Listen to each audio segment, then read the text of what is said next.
আমাৰ বিপিএফ দলৰ CWC মিটিঙত UPPL আৰু BJPৰ পৰা বহুত কৰ্মী 100+ আমাৰ দলত জইনিং কৰিছে আৰু সেইখিনিতো সব দায়িত্ব থকা আছিল। UPPLত প্ৰেছিডেণ্ট ছেক্ৰেটাৰী বা মণ্ডলৰ প্ৰেছিডেণ্ট ছেক্ৰেটাৰী এনেকুৱা দায়িত্বত আছিলে ইহঁতে।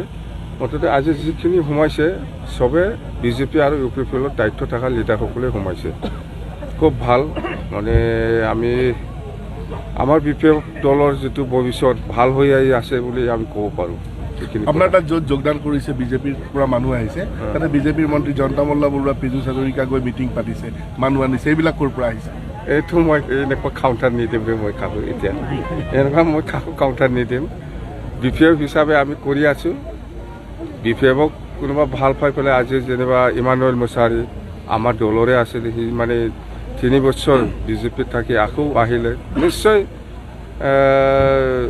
কিবা কথা থাকিব ভিতৰত। আৰু থিজেন বসুমতাৰী ex-MLA, সিও মানে আমাৰ দলৰ পৰা সিফালে UPPL কৰিছিল, আমাৰ দলত আহিছে।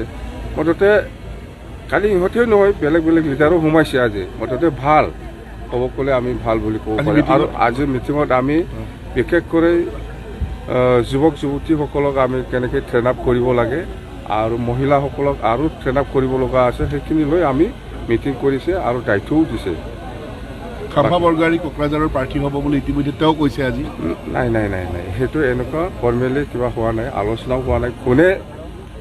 কোনে কেণ্ডিডেট পাব সেইটো আজিলৈকে মানে কিবা হোৱা নাই। আমি আলোচনা কৰিম, খাম্পা হ'ব পাৰে বা কোনোবা হ'ব পাৰে, সেইটো আমাৰ দলত এতিয়া ফৰ্মেলি ডিচিশ্যন হোৱা নাই।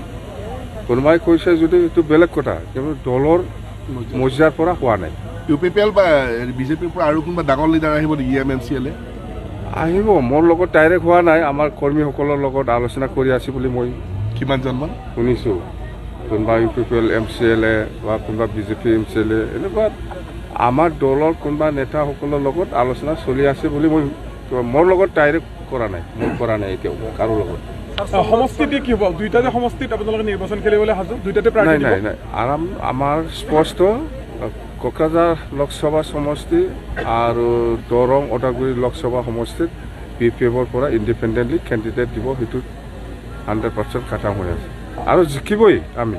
আৰু BJPয়ে যি আপোনালোকক প্ৰস্তাৱ দি আছে, মিত্ৰতাৰ প্ৰস্তাৱ দি আছে, সেই প্ৰস্তাৱৰ নাই নাই এনেকুৱা নহয়। এনেকুৱা কোনোবা সাংবাদিকৰ ওচৰত ক'লে নহ'ব নহয় বা মিডিয়াত ক'লে নহ'ব নহয়। ফেচ টু ফেচটো হোৱা নাই। আজি CM ছাৰে কিবা একটা কৈছে বুলি কৈছে, আমি ভৱিষ্যত আলোচনা কৰিম বুলি কৈছে, হয়তো আলোচনা কৰিব পাৰি, কিন্তু ফেচ টু ফেচ হোৱা নাই। এনেকুৱা কোনো দলৰ লগত, মুঠতে আমি কোনো দলৰ লগত নাই, মিত্ৰতা নকৰিব, স্পষ্ট হৈছে।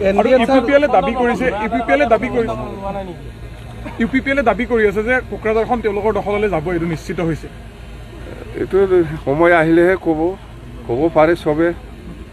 আৰু আপোনালোকৰ এই নেতা চন্দন ব্ৰহ্মৰ কথাটো ওলাই আছে। চন্দনক মই চিনি নাপায়, বাৰে বাৰে নুসুধিবি, মই চিনি নাপাই তাক।